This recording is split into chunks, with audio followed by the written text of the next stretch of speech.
Veño cun tema de filosofía política. Que sea lo que Dios quiera. Vou falar da esquerda do século XXI e a filantropía. Esas doazóns de entidades privadas, de fundacións, pois que, por exemplo, en Galicia vimos co tema das residencias de anciáns. Esa filantropía e a esquerda sempre tiveron unha relación tensa. E levo semanas pensando nisto, porque cando fixen así estas críticas ao BNG, unha de estreleira na foto de perfil soltoume así, non me acordo ben, pero era como un pouco despectivo e díxome socialismo ou barbarie. Está moi ben, quero dicir, unha consigna é unha cousa espectacular. Socialismo ou barbarie. E agora hai que saber se a señora de estreleira na foto de perfil sabe o que é o socialismo. Ou como mudou o socialismo. No socialismo clásico, tradicional, sí, sempre había unha tensión con esa filantropía. É dicir, ten que ser a comunidade, non vou xa falar de partidos. O socialismo diría que a comunidade, como a pobo, temos que ter esa soberanía para que todos os dereitos se cubran cos recursos públicos. En Galicia, se ademais falamos da esquerda nacionalista, falamos de soberanía en palabras maiores. Porque aí hai moita xente que sigue soñando co independentismo. Como cadramos unha estreleira é un berro de socialismo ou barbarie, é un berro de antiimperialismo coa filantropía, coas doazóns.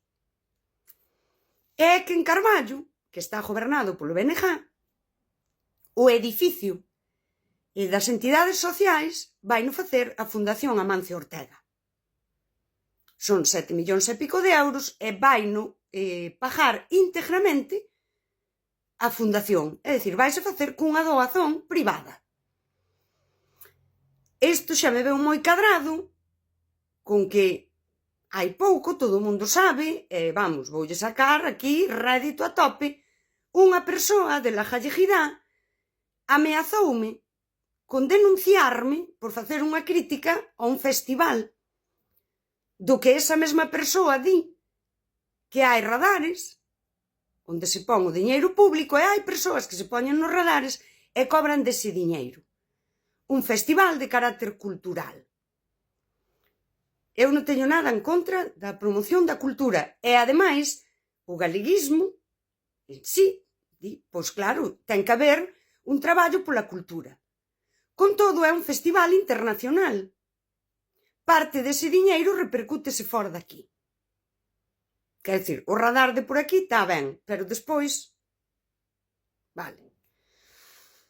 E eu digo, para min, o socialismo ten que sempre estar tirando cara aquilo de decir os dereitos sociais teñen que estar cubertos polo público. Porque se dependen da vontade de entidades privadas, ata que punto están cubertos. Que pasa se as entidades privadas deixan de poñer? Como é que iso se podería abordar? A min quédame claro, por exemplo, que cando é o das residencias e o BNG critica ao PP, non está criticando que se acepte a doazón, está criticando a xestión posterior. Eu vou poñer o exemplo de Carballo, creo que é o grande exemplo de como funciona, como funcionaría o BNG no goberno. O Concello de Carballo ten todo externalizado como a todos os concellos. E isto entra dentro do normal. porque xestionar os recursos humanos desde un concello é moi difícil. Un exemplo que o BNG en toda Galicia sinala moito son os SAF, os servicios de atención no fogar. Son de xestión municipal porque así o decidiu o goberno bipartito. É dicir, a esquerda decidiu que os temas de servizos sociais fosen de xestión municipal. Mais eu entendo que aí a esquerda xa sabía que a xestión pública é máis fácil a nivel xunta. E con todo decidiu isto. Pasaron os anos e temos un grande problema cos SAF, porque están externalizados e as empresas buscan o rendemento económico, vamos, só faltaba que estivesen buscando as empresas o beneficio de cada concello.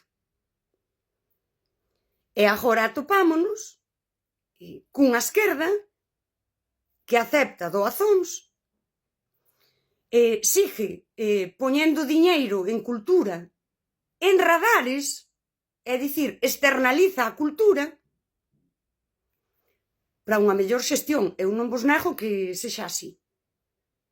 E despois, os servicios sociais, pois, aceptamos as doazóns da filantropía porque, a ver, está ben, non? O importante é que exista. E logo xa vemos que facemos con iso. E, para min, é unha cuestión filosófica. Como evolucionou a esquerda? En que momento se desdibuxa aquel socialismo para pasar da tensión que existía tradicionalmente con ter que depender da vontade privada a simplemente aceptala e dicir pois, que iso está ben. Está ben e o que importa despois é a xestión, que a xestión sexa pública. Pero, para que exista esa xestión pública, ten que haber vontade privada de dar isto. Eu non o teño claro. Non o teño claro, é dicir, imos vivir sempre nunha tensión. Pero cal é a evolución dunha esquerda que xa non se cuestiona certas cousas. Tamén, en Galicia, debíamos de pensar en como a Fundación Amancio Ortega é parte, quero dicir, Inditex, é parte da identidade colectiva de todas as persoas en Galicia.